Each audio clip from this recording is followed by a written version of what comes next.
10 பிரிவின் சோகம், பயணக் களைப்பு, நிலத்தை மீட்டெடுத்த களிப்பு, போதுமான பணக்கையிருப்பு இவை யாவற்றையும் சுமந்தபடி வேம்பூரில் வந்திறங்கினான் ஜீவன்.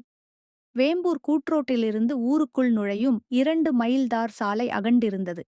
சாலையோரப் புளிய மரங்களின் நிழல்களை கூட கரையென எண்ணி யாரோ துடைத்தெடுத்திருந்தார்கள். சூரிய ஒளியை உண்டு இரவில் கண்விழித்திருக்கும் மின்கம்பங்கள் சீரான இடைவெளியில் நடவு செய்யப்பட்டிருந்தன.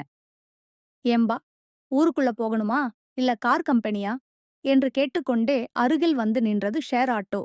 மீண்டும் ஒருமுறை குறியீட்டு பலகையை பார்த்தான் ஜீவன். வேம்பூர் 3 கிலோமீட்டர். கூச்சலிடும் பறவைகள், குறுக்கிடும் கால்நடைகள் மற்றும் கால்நடையாகச் செல்லும் மனிதர்கள் காண முடியாத அந்த பயணத்தில் கட கட கடவென ஷேர் ஆட்டோவுடன் சேர்ந்து இயங்கிய ஜீவனின் இதயம் ஏதோ ஒன்றே அவனிடம் சொல்லியபடியே வந்திறங்கியது.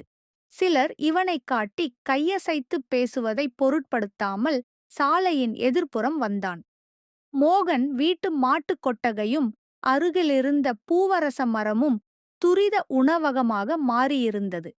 சிறுவயதில் அந்த பூவரச மரத்திலிருந்து வைக்கோல் போரில் குதித்து விளையாடும்போது தவறி விழுந்து முறிந்த தன் இடது காலை பார்த்து கொண்டே அன்று உணர்ந்ததை விட அதிகமான வலியை உணர்ந்தான் ஜீவன்.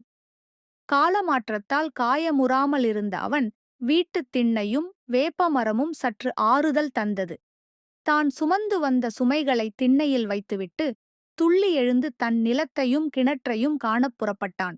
10 ஆண்டுகளுக்கு முன் புதைத்து வைத்துவிட்டுப் போன இன்பத்தை மீட்டெடுக்க பூமணம் சூட்டிக்கொண்டு தவளை குளத்துக்கரை மேட்டில் தவழும் ஈர இளங்காற்றை மறுபடி நுகர்ந்திடும் ஆசையில் மூச்சிறைக்க ஓடிய ஜீவன் மூச்சடைந்து நின்றான். நெல்லும் கரும்பும் அசைந்தாடிய வயல்வெளியெங்கும் கூட்டம். கூட்டமாக பூத்து குலுங்கிய கருவேல மரங்கள் ஜீவனை பார்த்து கைகொட்டி சிரித்தன. வெள்ளரிப் பழத்தைப் போல வெடித்திருந்த தவளை குளத்து மணர்த்துகளை சுமந்து வந்த காற்று நெருங்கும் முன்னே கலங்கியிருந்தது ஜீவனின் கண்கள். கடனிடமிருந்து மீட்டு காலத்திடம் கைவிடப்பட்ட தன் நிலத்தையும் கிணற்றையும் அருகில் சென்று பார்த்து தன் மனதில் அலையாடும் அந்த பழைய ஈர நினைவுகளை சுடுவதற்கு அவன் விரும்பவில்லை.